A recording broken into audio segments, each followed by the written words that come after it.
یہودیت، عیسائیت، بدھ مت، پارسی، اور اس کے علاوہ ایک اور بڑا مذہب ہندو مت ہے، جن کو آج ہم روزانہ دیکھ بھی رہے ہیں، اور ہم جس ملک میں ہیں یہاں وہ کثرت سے ہیں، ہندو مت۔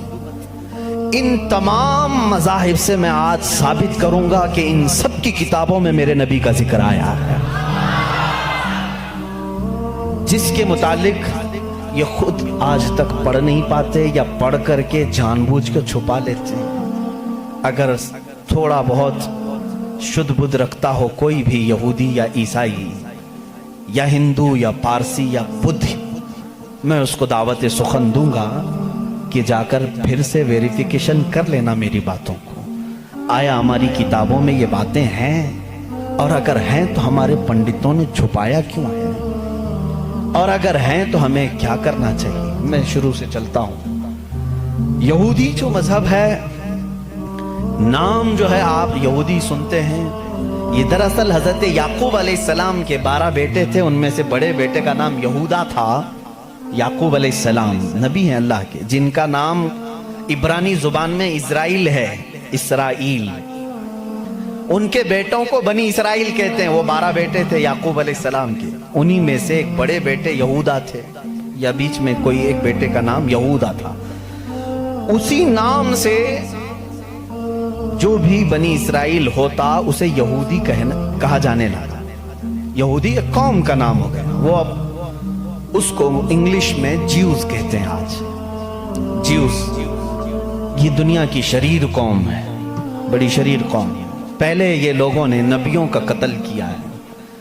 ان کے بارے میں کیونکہ میں وہی باتیں کر رہا ہوں جو قرآن کہہ رہا ہے۔ اگر آپ کہیں گے بہت کٹر پنتھی ہو جائے گی تو پھر قرآن کو بھی بند کرنا پڑے گا۔ قرآن کہتا ہے یقتلون النبیین بغیر حق، یہ ناحق نبیوں کا قتل کرتے تھے۔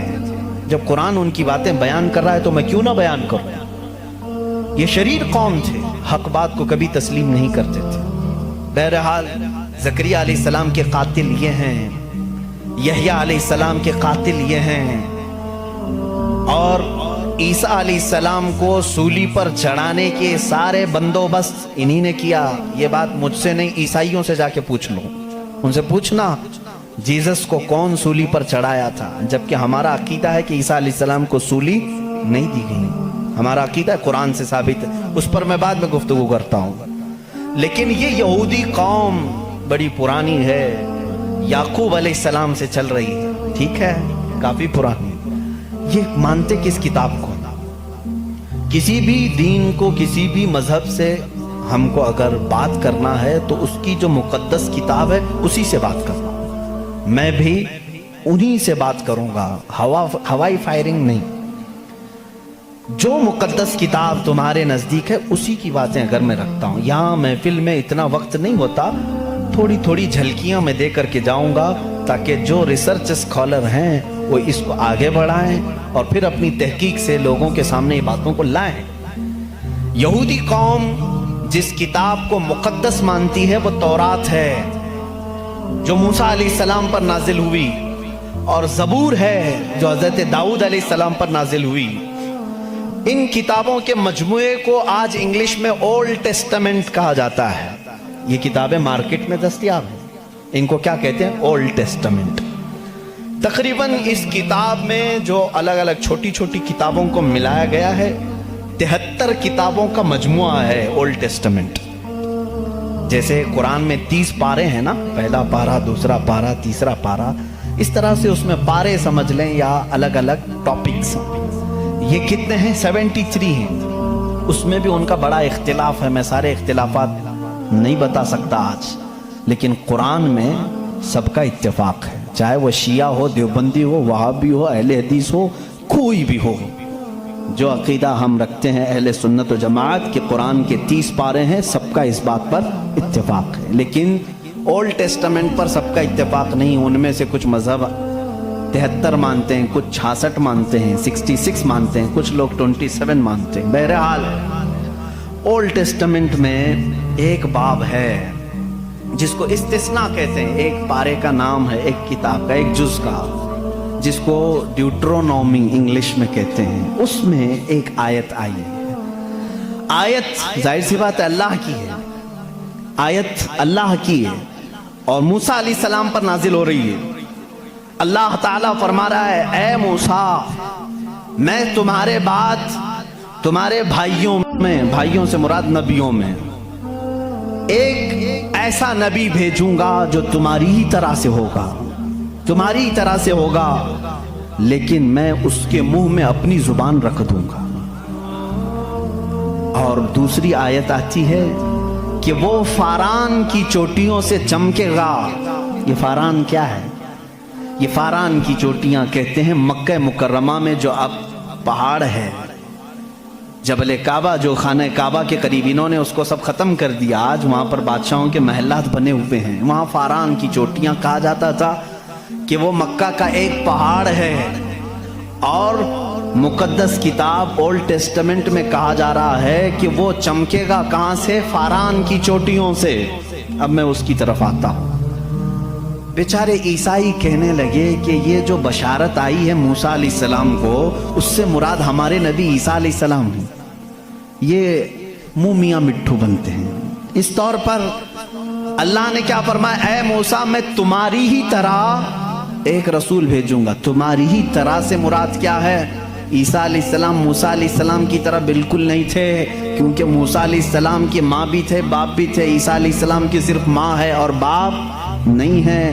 اگر ماں اور باپ والا کوئی رسول ہے تو وہ محمد عربی صلی اللہ علیہ وسلم، میرے آقا کی ماں بھی ہیں باپ بھی ہیں۔ موسیٰ علیہ السلام کی طرح عیسیٰ علیہ السلام نہیں ہو سکتے۔ یہ میں کرسچن سے کہہ رہا ہوں، عیسائیوں سے کہہ رہا ہوں جو یہ کہتے ہیں کہ موسیٰ کی بشارت میں ہمارے نبی کا ذکر آیا ہے۔ میں کہہ رہا ہوں نہیں، اس لیے کہ موسیٰ علیہ السلام کی شادی بھی ہوئی تھی، بچے بھی ہوئے تھے۔ عیسیٰ علیہ السلام کی شادی بھی نہیں ہوئی، بچے بھی نہیں ہوئے، وہ 33 سال کی عمر میں آسمانوں پر اٹھا لیے گئے۔ لیکن اگر موسیٰ علیہ السلام کی طرح شادی اور بچے والا کوئی رسول ہے وہ محمد عربی صلی اللہ علیہ وسلم، شادی بھی کیا ہے آپ نے، بچے بھی فرمائے۔ اور دوسری آیت جو موسیٰ علیہ السلام سے یہ کہی گئی کہ وہ فاران کی چوٹیوں سے چمکے گا، میرے عزیزو اس کا مصداق کوئی دوسرا نبی ہو ہی نہیں سکتا۔ میں آپ کو تاریخ بتاؤں، فاران کہاں ہے؟ مکہ میں ہے۔ آدم علیہ السلام سے لے کر حضور اکرم صلی اللہ تعالی علیہ وسلم تک 1,24,000 کم و بیش نبی آئے، لیکن ان میں سے ایک بھی نبی مکہ میں نہیں پیدا ہوئے سوائے محمد رسول اللہ کے۔ کوئی نبی مکہ میں نہیں پیدا ہوئے، صرف محمد عربی صلی اللہ علیہ وسلم۔ میرے آقا صلی اللہ علیہ وسلم 40 سال تک مکہ مکرمہ میں خاموش رہے، اپنے اخلاق و کردار کو اظہار کرتے ہوئے، لیکن 40 سال کی عمر کے بعد جب اللہ کی وحی آئی، قرآن کی آیتیں آئی، تو سب سے پہلے میرے آقا صلی اللہ علیہ وسلم نے پورے مکہ والوں کو ایک دعوت دے کر جمع کیا تھا۔ کہاں جمع کیا؟ یہی فاران کی چوٹیوں میں۔ یہ پہلا مجمع ہے، پہلا جلسہ ہے میرے آقا کا۔ اسی جلسے میں میرے آقا نے سب سے پہلی مرتبہ یہ اعلان کیا، اے مکہ والو میں محمد اللہ کا آخری رسول ہوں۔ حضور اکرم صلی اللہ تعالی علیہ وسلم کا یہ فرمان عالی شان ہی، جس کو موسیٰ علیہ السلام کی تورات میں کہا گیا کہ وہ فاران کی چوٹیوں سے چمکے گا، الحمدللہ وہ رسول فاران کی چوٹیوں سے جو چمکا وہ آج تک چمک رہا ہے۔ چمک تجھ سے پاتے ہیں سب پانے والے، میرا دل بھی چمکا دے چمکانے والے، برستا نہیں دیکھ کر ابر رحمت، بدوں پر بھی برسا دے برسانے والے۔ یا رسول اللہ میں مجرم ہوں آقا، مجھے ساتھ لے لو کہ رستے میں ہیں جا بجا تھانے والے، ہمارے تو روڈ پر ہی ہیں۔ بہرحال یا رسول اللہ ہم کو اپنے ساتھ لے لیں، جا بجا ہیں تھانے والے تو سمجھتے ہوں، اعلیٰ حضرت نے شعر میں ذکر فرمایا۔ بہرحال ایک اولڈ ٹیسٹمنٹ کی ایک ہی بات میں نے کہی، جیوز سے یہ پوچھیں جا کر کے کہ یہ ذکر آیا ہے موسیٰ کے بعد ایک نبی آنے والے، وہ کون سے نبی ہیں؟ ان کی یہ صفت بیان کی گئی ہے ڈیوٹرونومی استثناء میں، اولڈ ٹیسٹمنٹ میں یہ ذکر آیا ہے، وہ کون ہے، وہ کون سا رسول ہے، آخر تم ہی بتا دو۔ وہ آج تک نہیں بتائیں گے، وہ کہتے ہیں کہ شاید آنے والا ہے، اس رسول کے بعد اب کون اور آنے والا ہے؟